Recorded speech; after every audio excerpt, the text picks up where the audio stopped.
And I hope we have once again reminded people that man is not free unless government is limited. There's a clear cause and effect here that is as neat and predictable as a law of physics. As government expands, liberty contracts. From this day forward, it's going to be only America first. America first.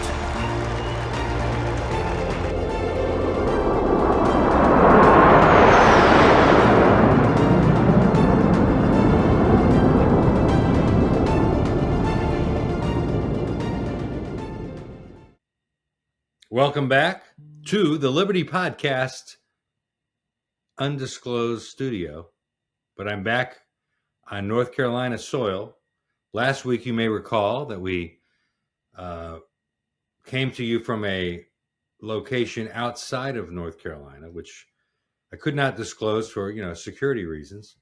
But we're back in the comfy studio, the cozy, warm studio here on a very gray and rainy day, the 1st of March, 2024.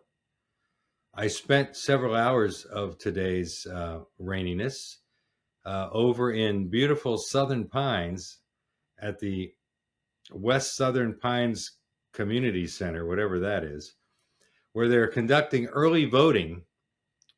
And boy, do they do a lot of early voting in Moore County. We've got one more day. As you're watching this, Saturday, March 2, you'll probably be seeing this, and that's the last day of early voting. And then, of course, don't overlook Election Day. That's really the day that should count in elections. That's on Tuesday, March 5. And first of all, you have a duty as a citizen to figure out where your precinct voting station is, and then to show up. They give you a small window to vote on Election Day, 13 hours, 6:30 to 7:30, 6:30 a.m. to 7:30 p.m. That's 13 hours for those of you who are educated in lousy public schools. That's 13 hours. How about that? And by the way, you are required under the law, something we care about here in the Liberty Podcast studio, and our fellow Republican conservatives tend to care about. We care about the law and what the law requires of us as citizens. You are required to produce on Election Day a photo ID so that the volunteer sitting on the other side of the table can prove that you are who you say you are when you vote. Imagine that. What a concept. By the way, in a lot of states, that is not required, like 20-some states. North Carolina was a little late to the party, and we would have been there sooner.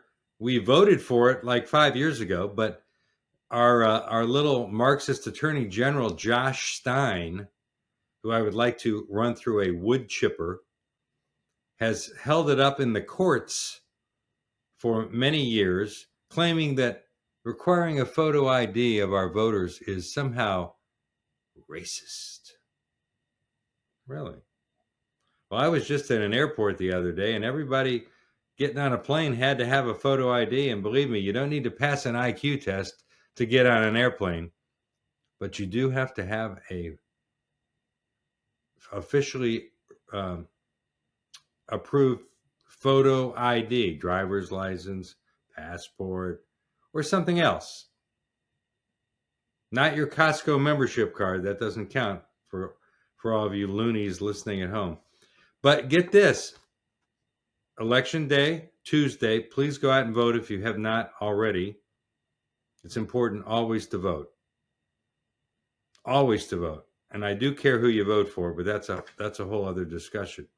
But get this.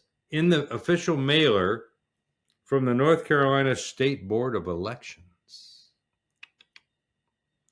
voters who do not have photo ID when they vote can make sure their vote counts. Now that statement right there flies in the face of the law. You are required to have a photo ID to vote. But the North Carolina State Board of Elections, maybe it ought to be called the State Board of Infections. That comes to mind, doesn't it? Voters who do not have photo ID when they vote can make sure their vote counts by either 1, filling out a form explaining why they are unable to show an ID. I'm an idiot would be the first thing I would expect to see on the form. I haven't left my house since 1978 would be the second thing. And if they have another avenue, they can show their ID at their County Board of Elections office by 5 p.m. on March 14, the 9th day after the election. And then I guess they're going to go fish your ballot out of some bin somewhere and declare it valid. North Carolina Board of Elections. Bring your photo ID unless you're an idiot and don't have one, which means you're a Democrat, and I'd prefer that you didn't vote as a matter of, normal procedure. Just if you're a Democrat, stay in bed and wait for your entitlement check to arrive in the mail, and TikTok yourself into a coma. That would be perfect. The perfect day for a lefty.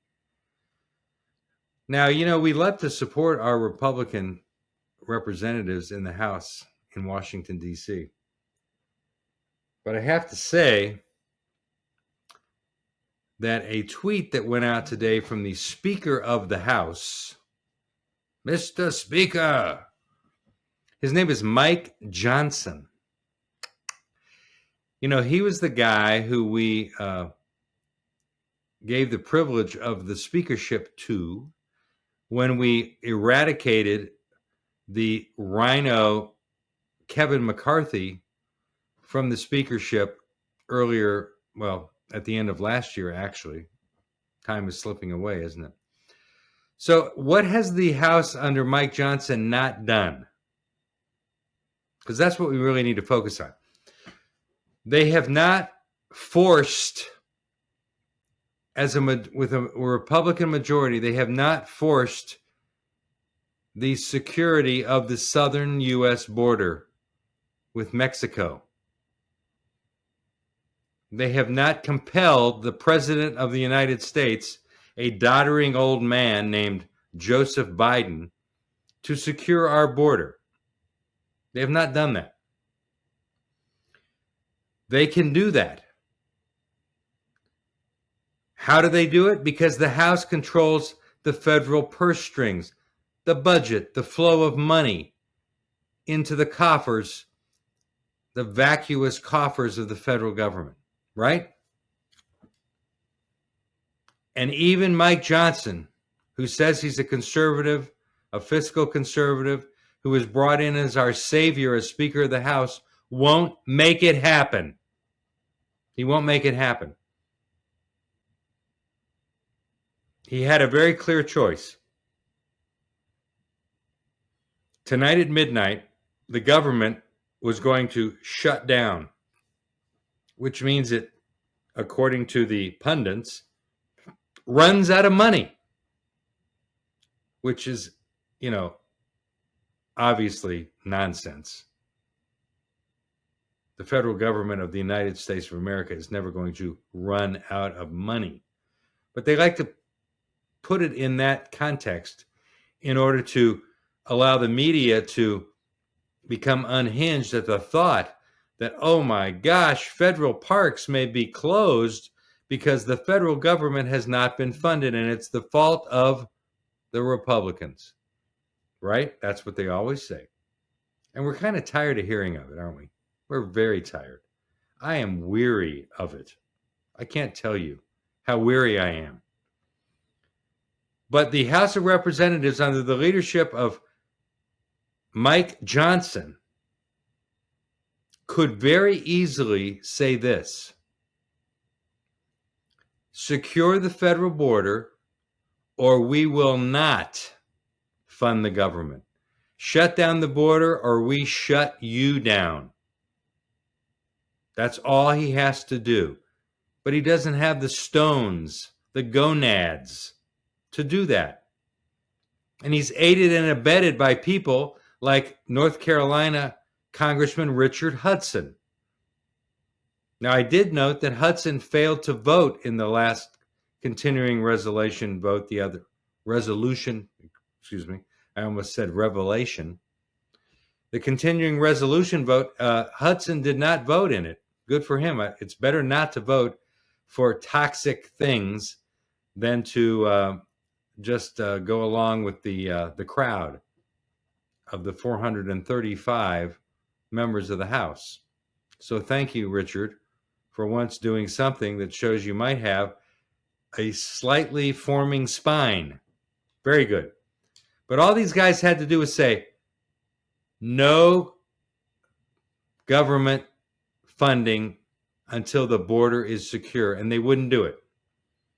So what have we learned about our porous border in the past week and what the consequences are of an unsecure border? Well, we have learned that it costs innocent people their lives.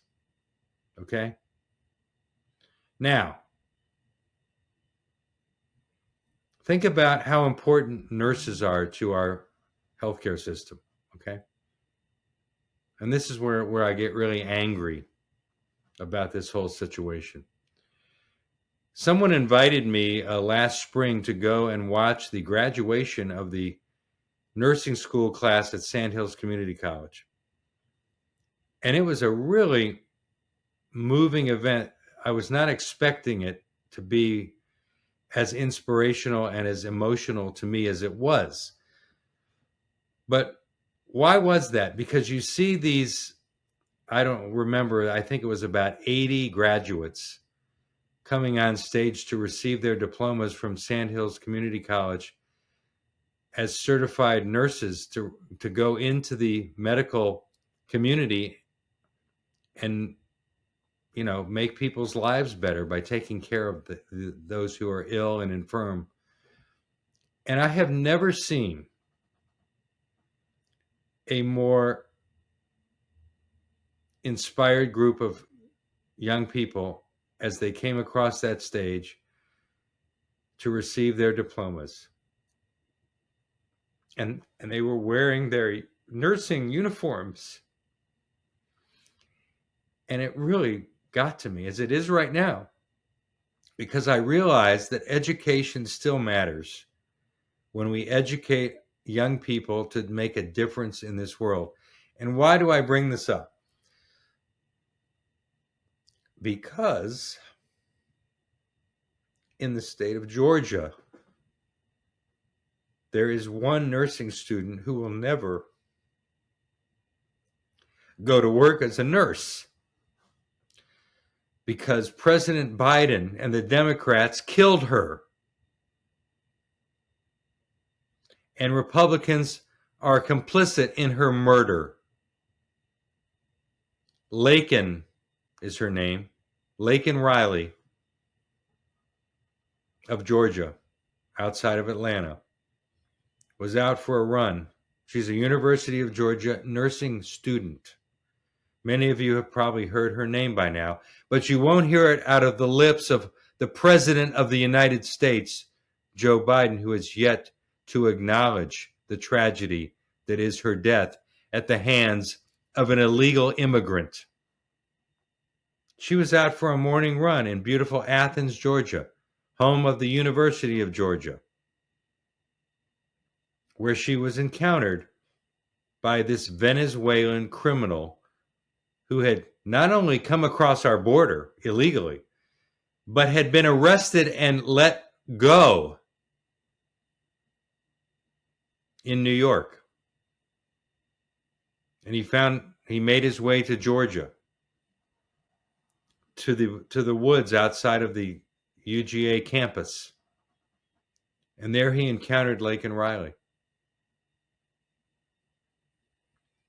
And it wasn't enough to kill her.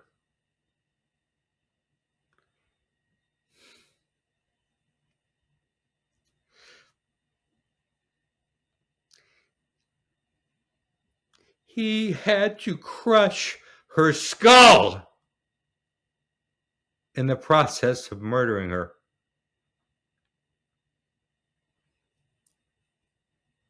It wasn't a random crime, as some in the media have suggested. The Washington Post ran a story posted by the Associated Press saying that the death of Laken Riley shows the increasing risk that young female athletes have when they go running. And the Associated Press referred to the person who killed her, the illegal immigrant, as an Athens, Georgia resident. He's not a resident of anything. He's an illegal immigrant who was led into this country by a deliberate act by our federal government, by the willful ignorance of this doddering Marxist named Joe Biden, who is our president.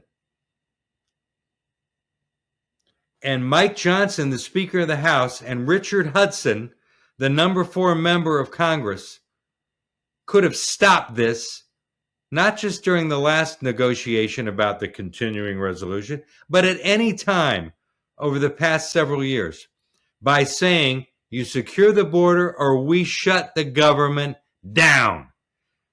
And if you want all this other funding for Ukraine and those grifters over there and Taiwan and for our patriots in Israel defending themselves against Hamas terrorists, if you want all that other money, shut it down. And they didn't do it. And here's what Mike Johnson tweeted today on X, known as Twitter. Mike Johnson: Laken Riley's life was tragically taken too soon. Her memorial service is being held this afternoon, which was today, March 1, in her hometown of Woodstock, Georgia. Kelly, Johnson's wife, and I continue to pray for her family, friends, and the entire University of Georgia community as they reflect on Laken's life and the many lives she touched. That's pathetic. You're complicit just as much as Joe Biden is. All of the Republicans in the House who have not stood in the breach to demand that we shut down the damn border, and the President of the United States has the ability to do it right now. And instead, when he came into office in 2021, he passed 89 executive orders intended to do one thing: to undo everything that the President Donald Trump had done to secure the border. 89 executive orders. But he can't find it in his heart to pass one to shut the border down. And instead, on February 29, he goes to Brownsville, Texas, where there are no invaders coming across the border any longer, to do a photo op because he's afraid that he's going to get his butt kicked this year in the election, because every poll tells you that Donald Trump is going to kick his scrawny little 81-year-old behind, which that visual really bothers me because it could be ugly, I have to say. All right. If you want to go and support the next president of the United States, Donald J. Trump, he's going to be on March 2, which when you watch this will probably be today, in Greensboro at the Coliseum for a big event starting at 2 p.m. I suspect that there you will see North Carolina Republican Party Chairman Michael Whatley and President Trump's daughter-in-law, Laura Trump, who he has anointed as future chair and co-chair of the Republican National Committee, which has been turned into a laughingstock by the niece of Mitt Romney, Ronna McDaniel. I suspect you will see Whatley and Laura Trump in Greensboro tomorrow. The event kicks off at 2. The gates open at 11. Go to DonaldJTrump.com, click on events, and there you will have the opportunity to secure a free ticket. These events are ticketed. They are free of charge, but they need to ticket the attendees because obviously they sell out every single time. And then also tomorrow, Donald Trump will be heading up to Richmond, Virginia for another event. And he does all of this, by the way, as corrupt attorneys general and judges attempt to annihilate his personal fortune and his business empire through lawfare. And that's really ugly. But I got news for you guys. And give me a moment while I tee this one up on my personal device, if you will. There is hope. All of this lawfare against Donald Trump is really unraveling at a high rate of speed. And today, the wonderful news aggregator Citizen Free Press, which is an app and a website, and I suggest that you avail yourself of the incredible flow of links to news and analysis that Citizen Free Press provides 24/7, 365. Today, the keeper of Citizen Free Press posted a special editor's note. And he wrote, and I quote, "This is called a MAGA winning streak. Take a moment to consider the last 5 days. The Supreme Court of the United States has delayed the J6 Jack Smith fever dream until the election," meaning Jack Smith trying to put Donald Trump in jail for insurrection for which he's never been charged in a Washington, D.C. courtroom. Also, Judge Cannon is in the process of delaying the documents case. That's the case in Florida in which Trump is charged with possessing classified documents, which he had every right to possess, but it's nonetheless been turned into a fake case.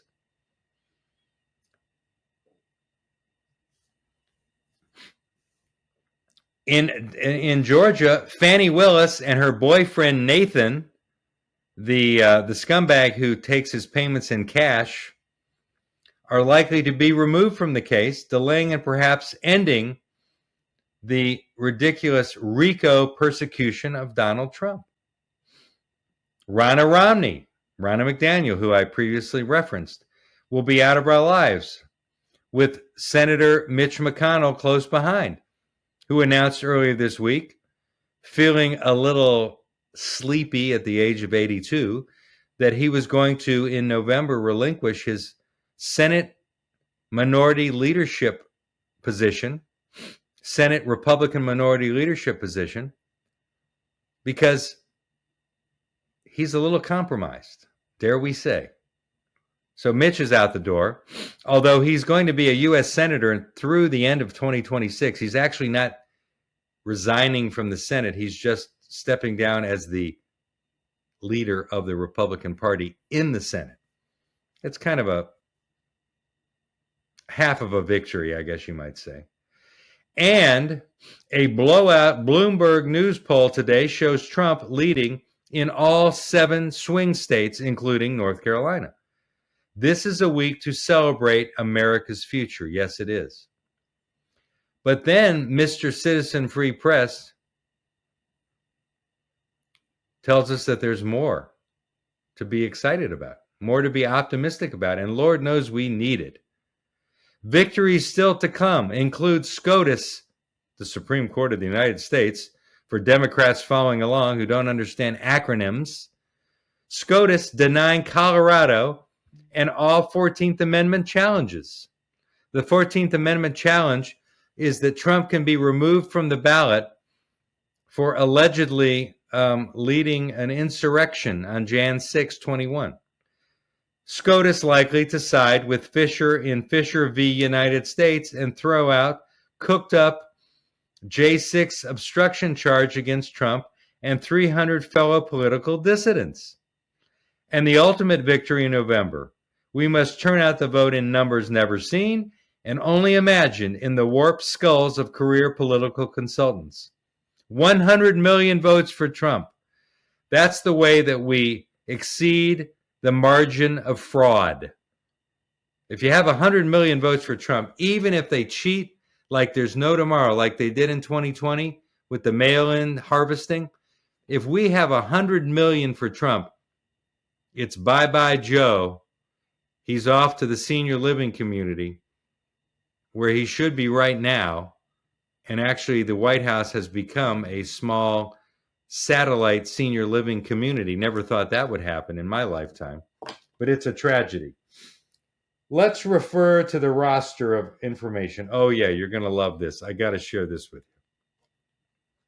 Congressman Matt Gaetz from Florida. Boy, is this guy a great American. I got to tell you, and we're running out of time. During a hearing this week in the hallowed U.S. House of Representatives, he hauled in Defense Secretary Lloyd Austin. Now, you remember Lloyd Austin is the woke Defense Secretary who disappeared in January, and we later discovered he had been hospitalized, first to be treated for prostate cancer, and then he went back to the hospital because of complications for said treatment of prostate cancer. Now, nobody wants to make light of a guy who's a 70-year-old man with prostate cancer. I get that. There, but for the grace of God, go all of us. I get that too. But here's what Gaetz said. Gaetz said he has come to Congress to beg for grace and forgiveness after his unauthorized absence, meaning Lloyd Austin, was exposed earlier this year, and yet he refuses to give the same grace to the 8,600 members of the U.S. military who he kicked out because they would not comply with the COVID-19 vaccine poison serum jab mandate. You recall that they were all told, you get the jab or you get kicked out, and many of you will lose your benefits despite however many years you may have served your country. Bye-bye. Here's the exchange, and I suggest that you go to gates.house.gov and find the video and watch it because it's really powerful. Congressman Gaetz says, and I quote, "Now that you see how personal medical decisions are, will you call for the re-recruitment, restoration of full rank, and back pay for the 8,600 service members who were vax mandated out of the military?" In other words, you want us to have compassion for you because you felt that your medical decision was personal and was not the business of the American people. And now you've apologized for that. Will you also not acknowledge that 8,600 service members who said, I don't want this unapproved, untested serum in my healthy, athletic, young body, will you give them some grace? Secretary Austin replied to the congressman, no, I won't. No, I won't. To which Gaetz replied, you come to us seeking forgiveness, but you offer none. Only a Marxist, liberal, racist Lloyd Austin could stand there and refused to do the right thing and reinstate these 8,600 patriots who were tossed out of the military because they didn't want to die suddenly from myocarditis, as many of their young fellow Americans have since these vax mandates were imposed in 2020, 2021, 2022. All right, well, we're about out of time. And that's okay. Don't forget, Tuesday, March 5, Election Day, 6:30 a.m. to 7:30 p.m. Go out and vote. Vote for Republicans. Don't assume anything. Richard Hudson has a challenger in the primary. His name is Troy Terrazon. He's a retired military veteran. You know, it wouldn't kill you to do a little homework and figure out maybe if there's an alternative to the entrenched rhino, who is allegedly our representative in Congress, who won't demand a secure border, but continues to fund the federal government as we have $35 nearly trillion in debt. That's where we are. So I thank you for joining us today for this version of the Liberty Podcast.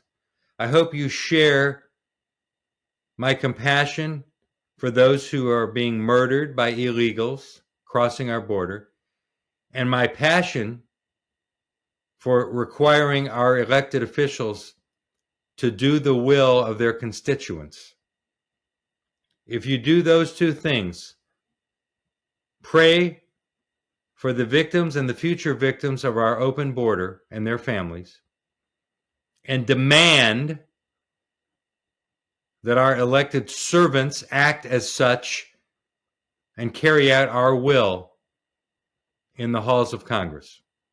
You do those two things, you're a great American. You're a patriot. We'll see you next time right here on the Liberty Podcast. God bless.